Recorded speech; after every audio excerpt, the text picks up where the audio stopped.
welcome back to Tuesday Recap. This is Kriss and Dpalm here. Yes, Kriss is finally back from vacation. Shout out to Justin for joining us, joining Dpalm and running that show. I think some people were like, he's a good replacement for me. He's a saner version of me, which I'll try not to take offense to that. Like, that's how you. It's an accurate statement. It's like saying getting mad and saying the sky's blue. That's an accurate statement. I am not saying I'm in. Okay, you're right. It's probably true. Like I was like, okay, you're right. You're right. You're probably true. So we're back. Agent of S.H.I.E.L.D. Episode. What is the episode? Is this episode 10? Oh, hold on. Let me see. I had it out here. Yeah. Sorry. Episode 11 from season 4. Wake up. May works to uncover the truth about what really happened to her. Ada's next move puts everyone's life at risk. I love the fact that these synopses just don't tell you jack shit about what's going on in the episode. It's a spy show, Chris. Yeah, gotta keep it a secret. Gotta keep it a secret. And here's the thing, man. I love when this show does this. I love when this show goes back and shows us what happened from like earlier in the episode from a different point of view. So the episode starts with us finding out how May ended up getting in the position she's in, where she's now at an LMD. Yo, the 5 days ago was an amazing tactic, because it gives you it lets you feel just how taut this timeline has been with LMD May. Mm-hmm. Absolutely. It is, yeah. It was creepy. You're like, because you see her have the conversation with Radcliffe, and you're like, oh, Radcliffe. And you see him give Ada the sunset, tell her to run the sunset protocol command, and that not even run it. It had to search for it first. Right, search. Didn't know she had it, which is a recurring theme with the LMDs. They don't know they have this stuff, and which is crazy, because here's the thing. So here's the thing that gets me though. Here's the question that we don't have. So we have when did he create the actual LMD May? I think he's having her he made Ada make her after he got back from seeing the dark hole. That's right, because after he got back from the dark hole, she was making the brain, and we were trying to figure out what it was. Right. They had to be May's brain. And May's brain scan. It was May's brain from the scan from when they saved her life. Right. Yeah. So, yeah, man, just seeing how that whole thing went down, I'm just like, oh, man. You also got to remember that's probably the last time him drinking at the end of that episode before the break is probably the last time we saw the real Radcliffe. Yo, this is something we talked about before. Remember I talked about that? I was like, yo, do you think Radcliffe has changed himself into his replacement with an LMD? Yeah, you're 100% right. And he did. We find that out toward the end of the episode. But the episode did a really good job of playing the who's the LMD card. Yeah. They made you suspect everyone. Mm-hmm. Jim was like, you're not acting like yourself, and neither are you.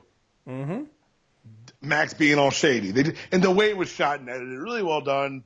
It made me suspect everyone except for Radcliffe. Right. Because you're just... Well, because you also go... Yeah. Yeah. And it also... I love how this episode also plays off the whole thing of LMDs not knowing... Except for the Ada ones, not knowing they're LMDs. Right. Ada is the only LMD that knows she's an LMD. But I don't know, man. I be seeing some of her questioning and her behaviors make me nervous. Because I'm just like, yeah, Ada knows she's an LMD, but when like the whole conversation with her, why do we have to keep the original May alive? Hold up. Why are you asking that? Well, it's illogical. And I'm like, okay, you're making a good point here, but... Yeah, I was like, you know what? She's making a good point. But it also goes back to the whole thing of, and again, so not knowing that is the that is the Radcliffe LMD, it changes the dynamic of the conversation they're having when he's talking to Ada about not killing May, right? Because Radcliffe's like, we're not killers. Well, you got to remember that he's an LMD like May is. Well, that's what I'm saying. He's been given that full architecture to, and it also tells you that, again, I know I kind of made this point last episode, and maybe rings less true now that he replaced himself with an LMD, but he's doing this in his mind for good. Well, no, that's what I'm saying. It's like when you first watch that episode and you don't know that that's the LMD Radcliffe, you're like, oh, Radcliffe he really thinks he's the good guy here. He really thinks they're not killers. He really thinks he's doing this for the greater good. He's a true believer. He really believes that he's the hero here doing this. When you find out that was Radcliffe LMD and you watch it again, now you're like, oh no, that's your programming. You're not killers. But part of his program, but also part of it is that Radcliffe, because think about it, the way they're able to convince the May LMD, they gave her chasing what she really wanted. Exactly. And that's why the Radcliffe one worked out so well for them, is because he really does think he's the hero. Mm-hmm. He really is doing this in his mind for good. Mm-hmm. And that's why the LMD was also like, we're not killers. Because that's what Radcliffe isn't working with Nadir to hurt the team. He's doing it because he thinks that he's going to save the world. Right. He's wrong as shit. Yeah, so wrong. But yeah, like that is I'm really loving how and then when they throw in there like, oh yeah, there's another like you said, they throw in the whole thing of, oh, there's another LMD. You're like, okay, shit, who is it? Who else did he replace? And you're like, oh, wait, the failsafe is himself. Or is it? I think it was a really good job because I suspected everyone. Well, I still, cause I have in my notes here, I'm like, okay, so we're led to believe there's two LMD, but are we sure there's only two? Right. Why do we believe it's the unreliable narrator? Yeah. Right, because remember the conversation we had when Ada's talking to Radcliffe about, the failsafe, the second LMD. She's talking to LMD Radcliffe, we think, right?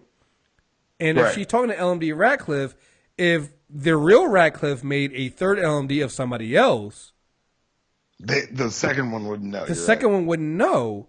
Like, we still don't know anything. Like, at the core of this show, like you said, this is a spy show, which means in the way a spy show has to work. And I think this is when Agent of S.H.I.E.L.D. really got its footing in that second half of season 1, is when they dropped trying to be, having to try to connect to the MCU all the time and name drop Avengers and things like that and just focus on being spies. Because again, like, since then, this show has been nothing but spies. Even when you throw in humans and LMDs and all this other stuff, it's still a spy show. And being a spy show, it means intrigue. It means not knowing what's going on. It means misdirection. And we get so much of that this episode. Right. So much of that.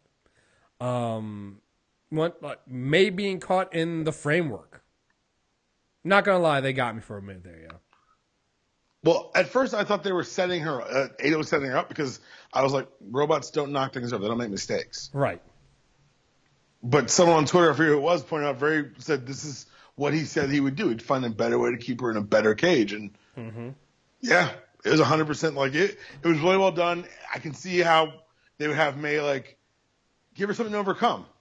It reminds me of, I'm trying to think of, there was like a Batman animated series, maybe a Justice League Unlimited, where something similar with Batman. Where if you made him happy, he's like, this is fake. Mm-hmm. Yep. So her Tahiti's a fight. Yep. And I love the fact that, she goes through this and like, oh yeah, it's a course, it's a framework, and you're getting better at it as you go through. And May's like, so I'm learning how to beat it. And you're like, oh yeah, well, that's May. She'll learn how to beat it. And then they come up with Radcliffe comes up with the other way of dealing the best trap ever. Oh my dude, listen. How do you subdue May? You give her what she really wanted. You help her beat the battle she always wanted to win. It was like the Tony Stark therapy shit from Civil War. Dude. Listen. I'm like, are they? Oh, they went back and did that. Oh, because here's the thing. Up until that point, you're like, you know what? May will beat this. May's gonna figure it out. Like she said, she's gonna figure it out and keep going with this loop. and May will figure out how to eventually learn and beat this thing and escape and get out because it's gonna happen. Once they give her the upgraded programming, I said out loud, I hope they find her. yeah, right. Because you built a better mousetrap. Not gonna lie. Here's the thing: once they find her, this is why it's gonna be so fucked up. So Coulson is gonna finally fall in love and share his true feelings with the LMD May, and then that's gonna come crashing down. They're gonna find the real May, and the real May is gonna be so fucking broken. So broken. Dude, this is gonna end. So I don't think people understand how bad. Like this is gonna end. I've been talking about how poorly Barry and Iris have to end on the Flash. No, guys, we were talking about the Fitz and Simmons relationship gonna end poorly. No, guys, May Coulson is gonna end. Like all those times we thought Kriss was trying to kill May, we're about to wish that she had just died. Right. You're going to be wishing Blame Kriss was real, all right? Because this is going to be, dude, like, when I saw what they did, I was like May's tough, but damn, yo. That's how you win. Yo, and that's how I knew Radcliffe did business. Yo, I was like, yo, he really thinks he's right. Because if she gets out of that, she's going to kill him. Radcliffe, you got to die. Like, you got to. Her first act will be snapping his neck, and then she'll have a breakdown. Yeah. Oh, my goodness. Like, I love the conversation he had, and then we find out that it's actually an LMD. But again, it's an LMD based on Radcliffe, so it's technically Radcliffe. The conversation he had with May, the May LMD, about how, hey, one, it was interesting seeing her try to figure out if she's a slave to her own program. So at one point she comes and talks to, I think, Fitz. And she's just trying to figure out if Ada knew that, what Ada knew she was doing or was aware of what her programming was. Right. But then when she goes to confront Radcliffe, and Radcliffe is like, oh, you can't you have a mission and you can't jeopardize your mission. And you have no idea where May's desires and thoughts end and where my programming begins. I'm like, this is a fucking problem. And she goes, and he tells her, yeah, I programmed you so you wouldn't want to tell the others. And then she gets the chance. And she doesn't. And you're like, oh no. Because what if May finds May? Right. Does LMD May destroy May to maintain herself? How far does the self-preservation go? Because she just lied to stay alive. Right. So, I don't know, man. I'm really loving the dynamic of the LMDs. It fits so well into this show with spies because it's all deception and misdirection. And not trusting each other. You have no idea who to trust. Like, here's the thing. You find out because you were like, oh, wait, they have, you find out, we'll talk more about the trap that Senator Nadir set and Coulson getting caught. And Coulson's like, we have a mole. And I'm like, yeah, you guys do, but you have a mole that doesn't know she's a mole. Yeah. Because it wasn't like, Jim at one point thinks it was because Fitz turned Ada back on, but he's like, yo, listen, I wasn't in that briefing. And then you're like, oh, wait, it was May, but it wasn't like she wasn't doing it on purpose. They have a way to see through, they can see through her eyes. They can, I also really like the fact that they redeemed my boy Fitz. Yeah. I was like, Fitz in love with the toaster, man. But again, they caught you off. They caught you off guard with it, though. Oh, yeah. I was ready for Fitz to just be snapping. That's why I thought Fitz was an LMD. Mm-hmm. That he just programmed him with the drive to repair Ada. Mm-hmm. But him being like, I'm not repairing it. I'm investigating. I'm like, oh, shit, Fitz. I forgot 00 Fitz was here. Mm-hmm. But yeah, so you going back to like the mole is May, and she has no idea. Because she was the only one, she's in the meeting, she hears everything goes on. But he's now, Radcliffe knows everything goes on, but he shares it with Nadir, and that's how they are aware of everything going on. Right. You know, and that's when you're like, oh, fuck. Explain. So there wasn't it doesn't mean that there was another LMD in the room, but it more doesn't likely, mean there wasn't. It doesn't mean there wasn't, but it does mean that May was more likely the LMD May was the reason why they were able to know all that stuff. So, yeah, man. And then, like you said, double Fitz. And again, it still doesn't mean that Fitz isn't an LMD himself. You're right, and I got to keep reminding myself of that because that's what they're going to do. They're going to say, "Well, here are your reveals. Aren't you relaxed and calm? Bam, new reveal." Because again, we like this is why this show. This is why you're going to be so not confused, but you're just going to be like you can't trust anybody. The LMDs don't know they're LMDs, and they act and have the same memories and thought process and ways of moving forward like their regular counterpart, their human counterparts. So Fitz figuring out and trying to investigate what really happened to Ada and then turning on Radcliffe doesn't mean that he's out of the clear. Right. Doesn't mean he's not an LMD. That's something Fitch would have done. It's not out of character. And that's why we believe it. Right. And so you believe it, and like even then when you got Fitz when you got Radcliffe telling him, it's like, oh, you're like a son to me. So again, if Radcliffe views Fitz as like a son to him, why wouldn't Radcliffe, if he's about preserving life and protecting people, why wouldn't he also make an LMD of this person he feels so close to protect him? And that's the thing is that they set it up to where we have seen him spend an unconfirmed amount of time in Radcliffe's house, which is how he got May's brain scan in the first place. Right. So the opportunity to scan has been there. And when he said "my son," like I honestly thought that he was going to say some other words and take remote control over Fitz. Right. I was like, "This is the trigger, isn't it? It's where Robo Fitz starts breaking necks." Like and you're 100% right that this could. They've done a very good job of letting us think that they showed us their hand. Yeah. So, like I said, the only ones the only ones I can rule out are the Inhumans when I see them use their powers. Well, I can rule out a lot of them because the thing about it, like I said, you have to have the time for him to scan your brain. Right. True. So I'd be surprised if it was Gemma. I'd be surprised. Just people who haven't really interacted with him. True. Coulson would weird me out. Mac would be weird. Yeah. But I think you're right, though. Fitz is the best candidate, and there's nothing to tell us that he isn't. Yeah. Except that we haven't seen where he'd be keeping real Fitz unless real Fitz is dead. Yeah. It's like the Ozymandias, do it. I did it 35 minutes ago. Right. Like I said, we just don't know. You can't know. And that's one of the beauties of the show is the not knowing. Mm-hmm.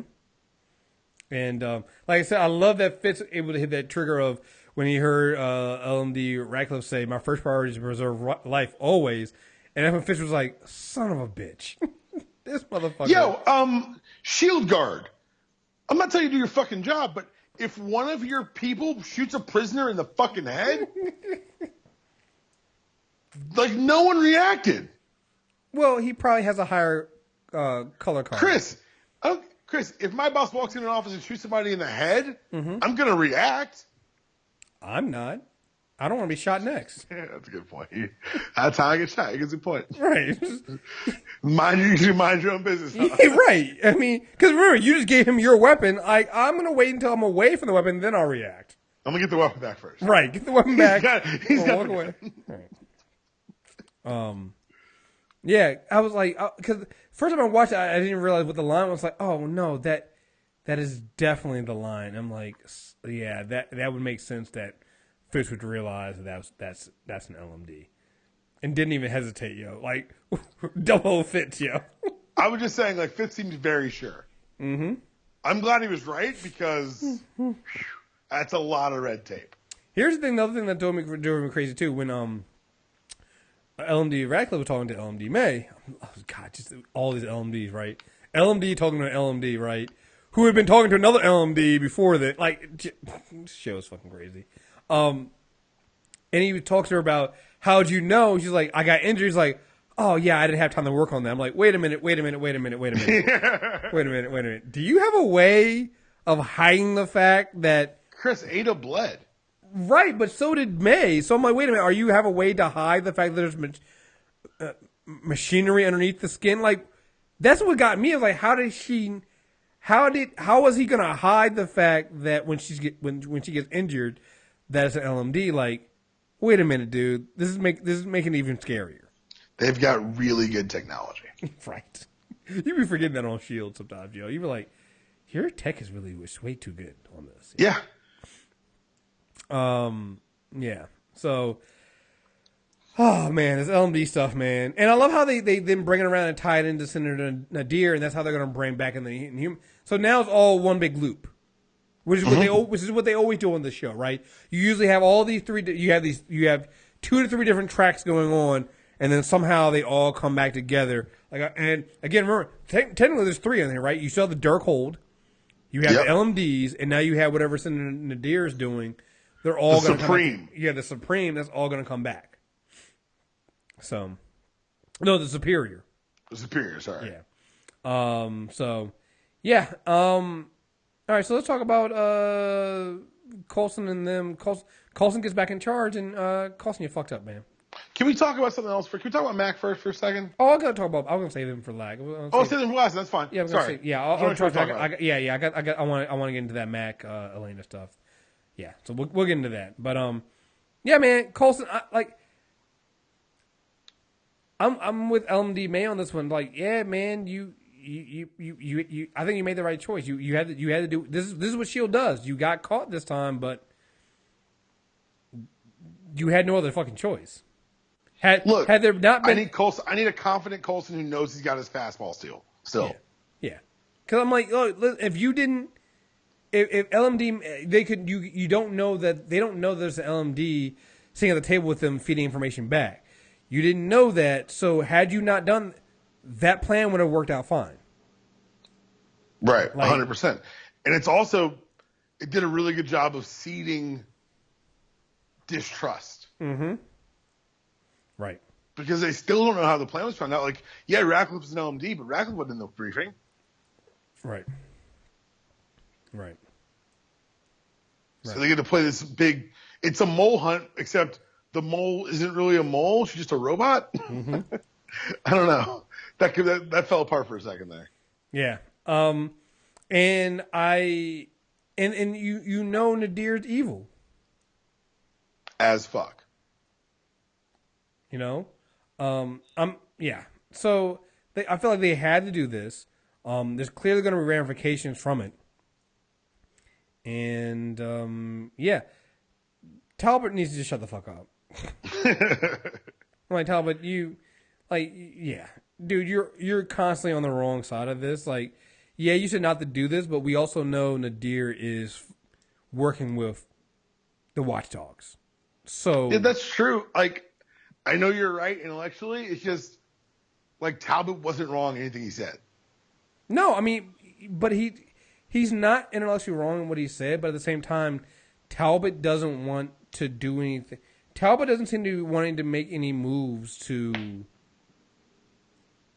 deal with the things S.H.I.E.L.D. Like, Talbot, you're not S.H.I.E.L.D. Well, yeah, think Talbot's used to working through a bureaucracy with a chain of command that moves kind of slow. Right. This is Coulson got time for slow. Right. That's not how S.H.I.E.L.D. operates. S.H.I.E.L.D. can't, like, that comes down to what they were doing with Daisy and having her sign the Sokovia Accords and things like that. I'm just like, yeah, that's not going to work. Because that's not how S.H.I.E.L.D. operates. You know? Like, even now, they're working on the whole lie that she was an undercover agent for them the entire time. It's like, yo, Nadir tore that shit apart. Yeah, she did. But I also like how Daisy hit her back with, you know, in humans, you know, there are coworkers, our brothers, and kind of got this stare at her like, Yeah. Daisy didn't get a lot to do this episode, but what they let her do, she did very well. Mm-hmm. Between that and then the conversation her and Mace had, I thought were really well done. Where, you know, you kind of again go back into that, you know, I want to I like when Daisy was like, yeah, you know, the reason why Coulson's keeping you around because he believes you're doing the right thing. Like, it's weird as much as he feels like a suit. Mace feels more like Shield than Talbot does. Oh, way more. Because Talbot, it's a begrudging thing. He's like, I need Shield. It feels like Mace is genuinely like, I want to be a part of this. Yeah. And I feel like Mace well, another thing too is Mace, gotta think about it. Mace did the whole lion thing as Shield. Like, you're already in it. You're knee deep in it. You're technically Shield because you were living a lie. Right? You were walking around, like he says, like, you don't want to be like me where you're literally walking around, you're lying all the time, but that's basically what you are, and that's basically what Shield does. You know? You have to do that. You know, what was I doing? I've finally been reading the X-Men comics. The all new X-Men, and there was the thing with Battle of the Atom and they had Maria Hill. Oh man, dude, I'm loving Maria Hill and how she's always fucking not wrong, but damn it, she can be semi-evil. Like she is the gray area. She might be worse than Nick Fury, yo. Yeah, but when she's like, "Is it the mutants again?" God Right. damn it. But the thing is, objectively, she's not wrong. No, she's not. It is them a lot. She was like, it's fucking Hank McCoy. Why do you hate? It's not because he's a mutant. I just hate Hank McCoy. He's an asshole. He's an asshole. He's always doing something wrong. He's like, hey, he was like, yo, does Shield have a time machine? I think maybe can we go back and kill the person who created time machines? It's like, I don't know if it works that way. Like, yo, Maria Hill is like, oh man, yeah, it is. Yeah. No, Battle of the Atom is a lot better than it deserves to be. Like, it's a good little crossover. No, it was a great little crossover, yo. But I'm bringing this up to say, like when you see Maria Hill and Shield and what she's been doing with it, I'm like, she's more gray area than fucking Nick Coulson, Nick Fury has been. Oh yeah, Nick Coulson. And like, but that's what Shield is. Like her whole thing with Pleasant Hill, wrong as fuck, but yeah, I get it. You know, it's just, man. Like, but that's what Shield has to be. Shield can't be the CIA. It can't be an arm of the UN. It doesn't work that way. That stuff works too fucking slow. Right. So, yeah, I don't know, man. I'm interested in how this plays out because we know Shield wants to come back and we know they're bringing Shield back, but at some point, is this how you bring back also Nick Fury? I mean, I don't know. You got to remember also, Nadir had a really good point that what Shield using in humans is illegal. Right. I was like, I hadn't really thought about it, but they are breaking the law. They're a criminal organization. She is not wrong. Yeah. I mean, for an evil, inhuman-hating bigot, she has some... Who threw her brother out of a fucking helicopter. After shooting him in the stomach and killing him. I mean... Right.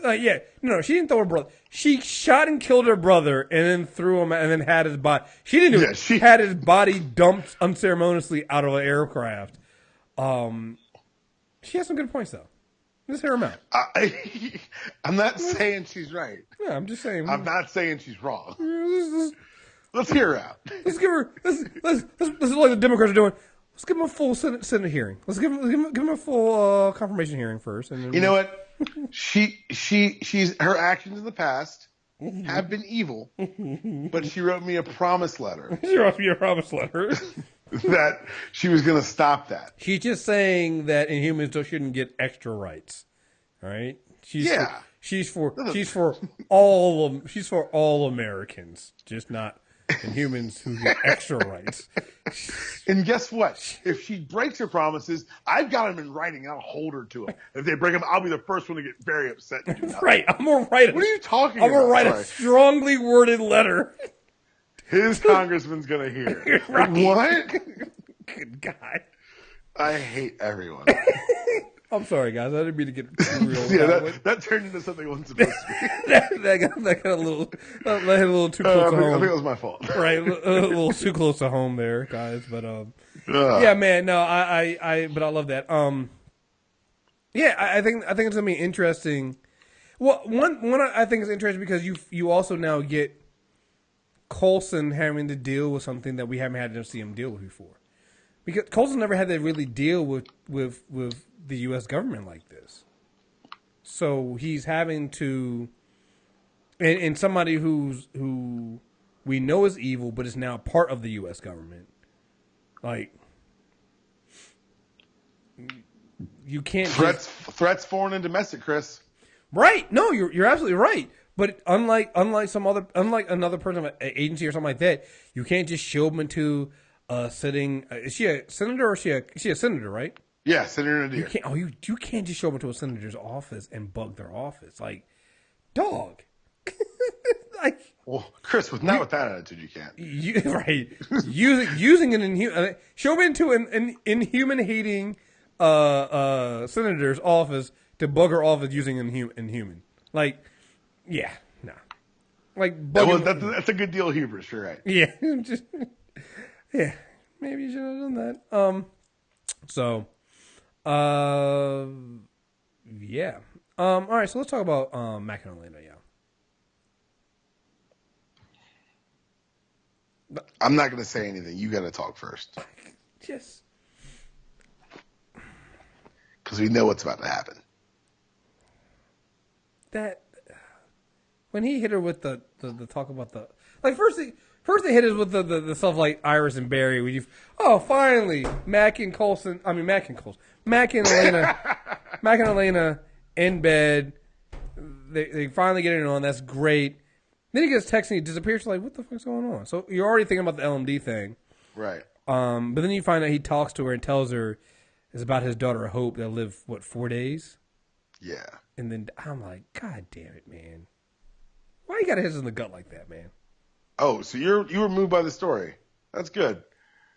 You don't believe the story? I believe the story. I think the story was true and real. They just gave him a backstory, Chris. Oh God, you're still on this. Hey, blame Dpalm on this. Blame me on this. I'm sorry. Look, this is a female-driven show. I think they've actually featured Yo-Yo in her own web series. I'd be very intrigued if her character was not being invested in long term, and the best way to make someone a relatable and lovable character is to give them dramatic pathos. I'm worried about Mac. I'm not worried about Mac. Okay. I'm not. Okay. I wanted to voice my concern. Okay. All right. Blame Dpalm. All right. How long Mac been on the show? What is it? 2 seasons now? He started the last season with us, right? Or was it season 4? 3 seasons. He started season 2. Because remember, he was Splinter Shield with Bobby. Ah, that's right. Yeah. Sharp Shield, if you will. We haven't heard word 1 about a kid. No, we did. We heard No, of his child. We got the picture like 2 episodes ago. Yeah, that's what it meant. Okay, it's a lot to move in 2 episodes. Well, I mean, the kid's not alive anymore. I get that, but what we got was the word Hope and the picture, and then we got ex-wife, dead child. In 3 weeks. Before that, we knew nothing. Well, he wasn't in a relationship then. Okay. No reason. Okay. All right. We didn't need to know. Now we need. We got black and brown love, yo. I'm just saying. Oh no, I'm here for it. I'm more concerned that Elena learned English this fast. Remember when they first met, she couldn't speak anything. Remember that cute episode where they were both trying to learn how to say hello to each other, and she tried to do it in English, and he was trying to do it in Spanish. Now all of a sudden, she's just having full conversation. I'm like, wait a minute, when did this happen? Hey, how about this? Why ain't he speaking Spanish? Hey! Little equity, Mac. How about you put in some work, Mac? Right. She learned her whole language and it's fine. Mac didn't even. She's using colloquialism. Right. Mac ain't doing. She making cracking jokes. She's telling everybody like she's got English comedic timing. Right. Like, come on. Like, and Mac's got nothing here, man. Yeah. Come on, Mac. Let's go. Let's stop being a dick. Stop being a dick. I'm just saying, people aren't gonna like that take from us, but that's true.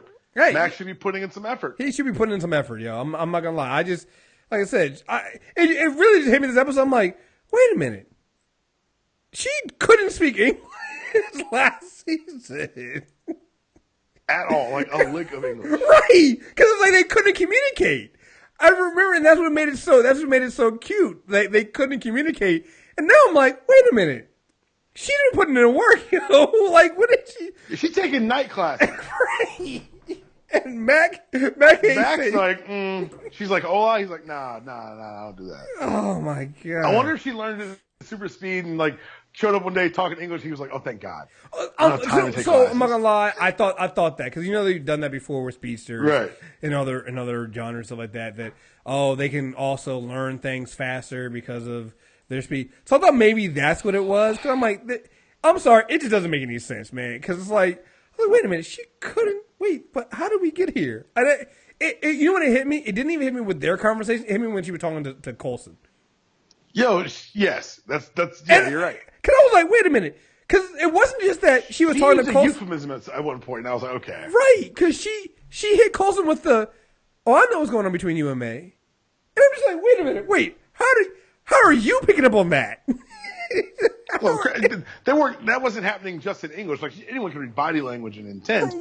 But, yeah, man, like, I'm like, wait a minute, how do we get to this point? Because there was literally a point in a plot point. It was a communication barrier. Right. Was a plot point. Right. That wall came down, and no one seems to give a shit. Right. I'm just like, wait, how do Least of all Mac, I'm turning on Mac now. Right. Elena clearly is invested. Right. She put work in, man. Maybe she had Fitz create some kind of translation device. I don't know what's going on here. No. She just spent her time like at the learning annex. Like she's going to community college at night, like learning this. Or at the very least, she paid for her Zenistone. Yeah. Because I remember the episode where they came back and got her, and she said something in English, and she was like, "Yeah, she had been working like it was literally a plot point." I'm like, "No, you're right," because that's how you know it wasn't super speed because she slowly learned the language. Right. Max has to answer for now. I need answers back. Listen, Shotgun Axe is great, love it, but dude, you got work to do, man. I'm like, she learned the language. He's like, I developed Shotgun Axe. Right. I'm like, all right. I'm not gonna. Typical. She did the time learning language. However, I've melded shotguns and axes. Typical man shit. I believe hatchet pistols on the table next. Typical man shit right here, dude. Like, dude, really? That's what you bring? Like, Elena's like, what did you? This is what I brought to the table, and the guy's like, it's Valentine's Day. I learned your language. What'd you do? Shotgun axe. That wasn't for me though, but still. Oh, it's like I got you a bowling ball. It's like that Simpsons episode. Might as well get her a fucking vacuum cleaner, yo. What you always wanted. Right.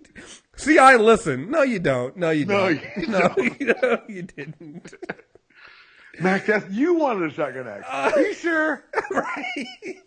I could have swore you said something about a shotgun axe. I don't speak Spanish. You know that. Well, I guess I'll just keep it for myself then. Can't let a good shotgun axe go to waste. You can stay at my house. Right. It's literally that shit dudes do where they buy their girl lingerie. It's like, that's for you though. Like, she puts it on, but you bought it. Okay, dude. Okay. Oh man. That was good. I'm sorry.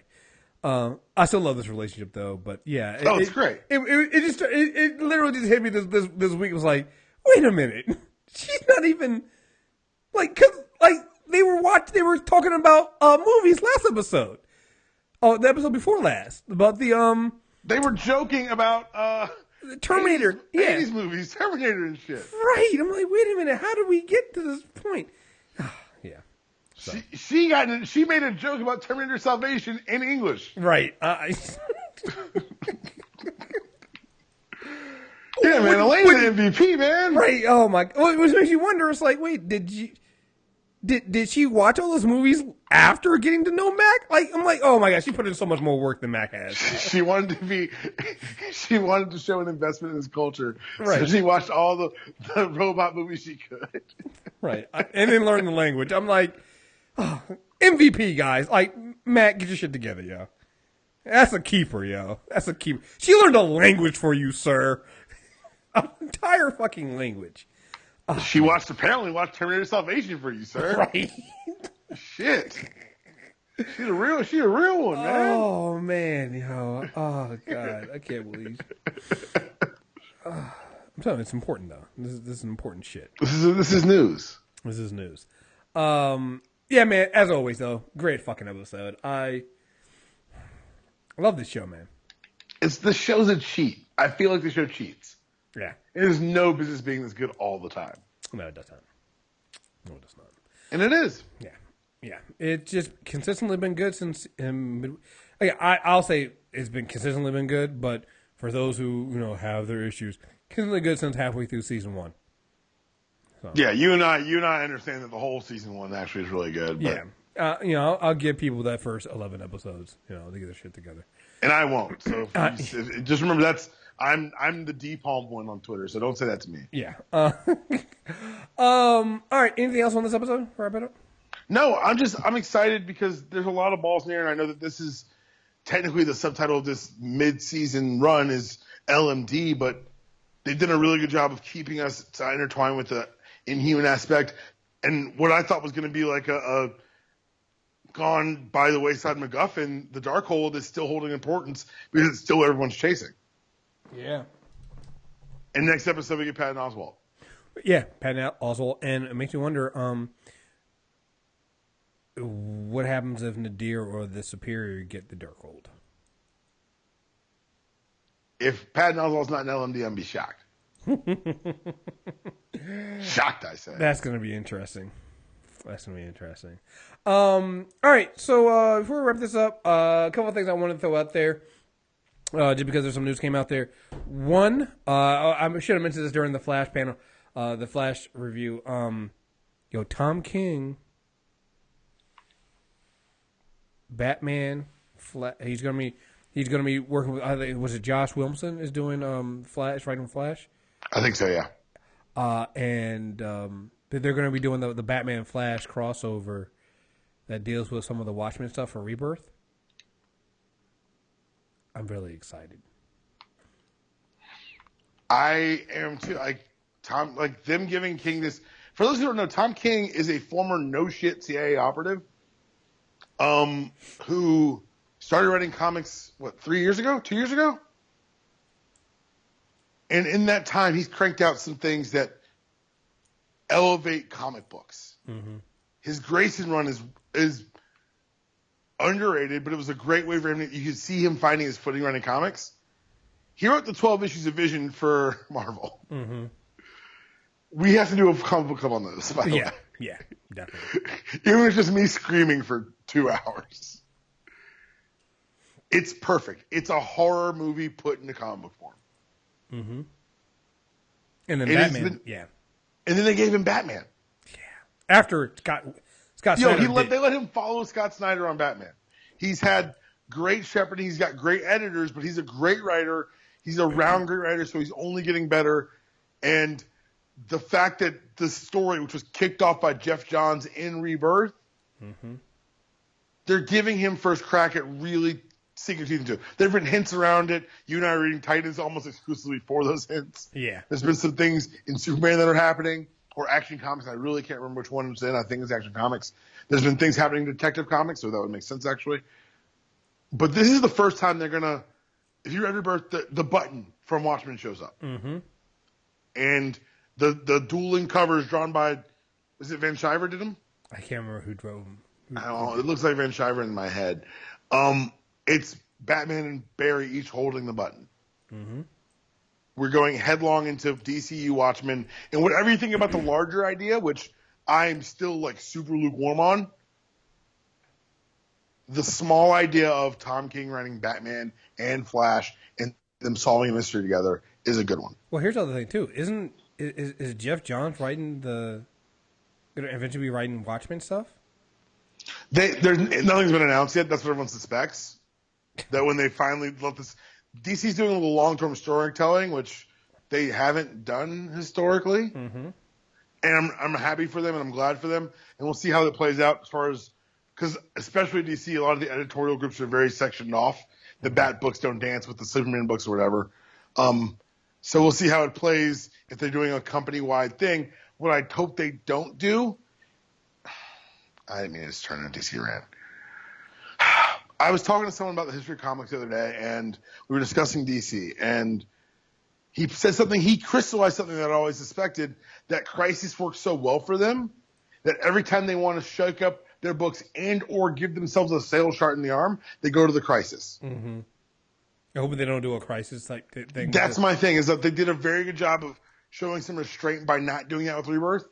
Because everyone thought Rebirth was going to be this huge thing, but it was just a bunch of number ones and a resetting of some of the stories and an establishment that things had gone wrong with the New 52, even from a meta perspective. Mm-hmm. And I was impressed they didn't reset things as Rebirth. That's what I went in that book thinking that was going to happen, and getting a Wally West return at the end was very surprising. I think that's why you and I enjoyed it so damn much. Right? No, it was because we were super nervous. Like, I don't know what's going to happen, but it becomes a Wally book, and we're excited. I think that this attendant long form storytelling could be good for them. The execution, just because they've never done it, is going to be something to watch. And if they reset the universes again, man, I don't know what I'll do. I'm hoping they don't. That's what. Now you got me nervous, but I hope they don't. I hope they just keep going with what they're doing. Well, that's what I think. The one like Rebirth was maybe a test balloon for this. So, like we don't have to throw around the C word all the time. Yeah. So we'll see. So that was one of the things I wanted to say. Other thing is the crew from Marvel. Lukewarm. Just lukewarm on it? It's not the crew. Are you just mad at the name, or are you talking about what they're going to do with it? No, there is a crew. Like, the crew is an existing group in Marvel. Oh yeah, so forget the name. Okay, forget the name. I can't because Josiah X is a member of the crew. Okay. His name is Josiah X, and he got Captain America's powers. Okay. So I'm not that emboldened to the name. I don't care. I like that. I want Josiah X. No, the name. I just want Josiah X in modern mainstream comics. Oh well, maybe we can get him. Just talk to Coates on Twitter. Maybe he'll throw him in. Yo, between Coates and Spencer, it'll be the wokest Marvel's ever been, and Marvel has stayed woke over the years. Yeah, I mean, dude, it's just yeah. I'm down. I'm getting the book. Oh, but crew, I'm getting the book, man. Come on, you know me. I'm gonna get the book. Yeah. It looks great. I talked to you about this. This doesn't bug you as much as it bugs me. They put a John Cassidy cover as the variant cover. And I'm like, I don't care who the interior art is. Knowing it's not John Cassidy ruins it. Yeah. Good luck, but still, man, John Cassidy. Fuck, man. Draws the fuck out of me. Okay, I wanted I got two things I want to bring up before we get out of here, too, whenever you get a chance. Yeah, go ahead. So the first one is, I don't know if you saw the link that Leslie tweeted us. Thank you, Leslie. But it looks like the Flash director or Flash movie is going to be changing directions yet again. What could possibly go wrong? The release date still hasn't moved. Okay, sure. This is on the heels of them announcing Green Lantern Corps, describing it as Lethal Weapon in space, and releasing a shortlist for Hal Jordan candidates, including Tom Cruise and Ryan fucking Reynolds again. But what? How can you? Wait, no. I like Ryan Reynolds, but no. No, I like Ryan Reynolds too. What in the blue hell makes you think you can get Ryan Reynolds back? Or get Tom Cruise, who I honestly think at DC, they just write down these like vision boards of things they wish could happen. It makes little to no sense. This Flash movie is going to be horrible. If it happens. If it happens. Because you heard the Wonder Woman reports, right? Oh, God. What? No. Which? Oh, about it being not good? Being just like Batman or Superman. Poor, narratively muddy. Oh, yeah. Like, so it sounds like my review from the movie preview episode of Insanity Check might hold up. Mm-hmm. And I did want to close with this. So this is from, I don't actually have the comic in front of me. I took a little screenshot, but I can't tell. Fantastic Four 97 was on sale. So in the old Marvel comics, used to have ads in the back where they would break down the synopsis of each of the comics for the month. And occasionally Stan Lee would have a little column back there called Stan's Soapbox. This has to be, if the Fantastic Four is in the 90s, it's got to be late 60s, early 70s. Mm-hmm. From time to time, we receive letters from readers who wonder why there's so much moralizing in our mags. They take great pains to point out that comics are supposed to be escapist reading and nothing more, but somehow I can't see it that way. It seems to me that a story without a message, however subliminal, is like a man without a soul. In fact, even the most escapist literature of all, old-time fairy tales and heroic legends, contained moral and philosophical points of view. At every college campus where I may speak, there's as much discussion of war and peace, civil rights, and the so-called youth rebellion as there is of our Marvel mags per se. None of us lives in a vacuum. None of us is untouched by the everyday events around us. The events will shape our stories just as they shape our lives. Sure, our tales can be called escapist, but that just because something's for fun doesn't mean we have to blanket our brains when we read it, Excelsior or Stan Lee. That's why Marvel has always, character-wise, for me, felt like a richer universe. Mm-hmm. DC wants to show you how it could be. Marvel's always, at least on some level, wanted to show you how it is. There's a book out today called Captain America: The Oath, or Civil War II: The Oath. Mm-hmm. And it's the fallout of Civil War II, and it involves Captain America taking the oath to become the head of S.H.I.E.L.D. with expanded S.H.I.E.L.D. powers. And I think Spencer wrote it, but I'm not entirely sure. Whoever wrote it did it with those words by Stan Lee in mind. People tell you that comics should be apolitical. Tell them that they're wrong, and they don't know what they're talking about. Yeah, no, that's because this is the point. And I just think that I wanted to just mention that about Marvel because I've read a lot of books recently by Marvel, particularly by the two creators we just spoke about, Coates and Spencer, and a bevy of other people. Like, I don't want to just say those two guys. I want to tip the cap because Marvel has done a really good job in being in front of that. DC's there too. I'm not saying they're not, but Marvel has really grabbed the baton and gone forward with it. Yeah, no, I mean, it's, yeah, I've been enjoying seeing what Marvel has been doing lately, and yeah, I think it's important. Other than two, I want to say I just caught up on the Ultimates.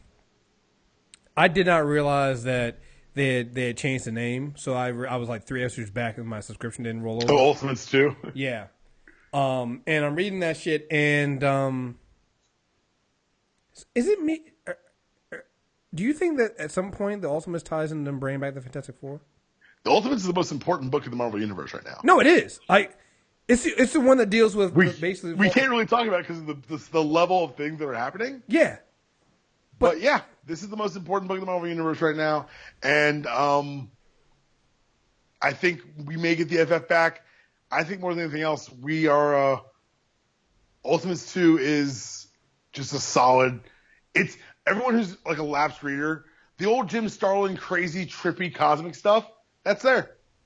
Yeah, no, dude, it's fucking amazing. Like I went back and I finished reading. I think it was 12 was the first Ultimate, and I was like, wait, no, there's got to be more, right? And they changed the name, so I went into Comixology and realized there's 3 issues of Ultimates 2 out there, and I read it and I was like, yo, yeah, man, this is yeah. No, that like you said, it's the least talked about but most important book in the Marvel universe right now. Yeah. Yeah. And there's a bunch of people of color in it too. So yep. If you need more reason to read that book, read that. You know. So all right, yeah, so we wrapped up Agent of S.H.I.E.L.D. and we did some comic book stuff in there, and we talked about some Flash movie that's never gonna happen. Guys, remember, Super Tuesday recap on iTunes, Stitcher Radio. Leave us a 5-star review, and we'll read it on air. Dpalm has an announcement to make about premium stuff. Yeah, if you guys want to go premium, this is the perfect time to do it. If you have friends you want to buy a premium account for, do that too. Because when we get to 200 subscribers, before March airing of the 2-part Flash Supergirl musical episode, we're going to have Singing Kriss on the podcast. And I know he's thinking he's going to do it one place, but if he thinks I'm not going to rip that audio and then splice it in lots of other podcasts, he's outside of his mind. It may just be a UD pod where the outro is that minute of Kriss singing. I can't decide yet. Please make sure you're going premium. The more you support us, the more great content we can give you. I, for one, am going to be cranking out a lot of sports stuff over the next couple of weeks as we get headed towards Royal Rumble and the Super Bowl, because The Falcons are in the Super Bowl. Arthur Blank flew 500 people to Houston because there's no guarantee that's ever happening again.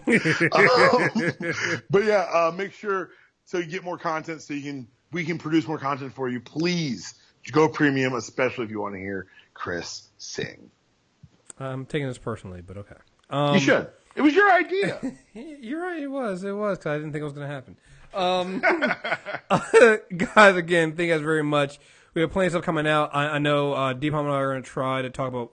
We're going to figure out when the next combo book club is, because I know we want to do Green Lanterns next, and that's going to be a 2-parter. But I also know coming.